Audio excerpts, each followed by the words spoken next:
কেউ আমাকে অল্প সাহায্য কর।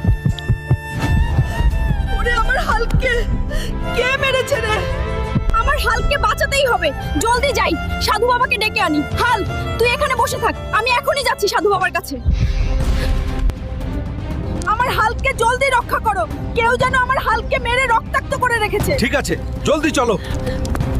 একবার আমি এসে গেছি, আর কোনো চিন্তা নাই, এখনই ঠিক করে দিচ্ছি। যা যা, এবার তোকে কে মারছিল তাকে একদম খতম করে দিয়ে আস। আজকে তোদের বাঁচন নাই রে দানব, আমি যাচ্ছি তোদেরকে খতম করতে, রেডি থাকিস।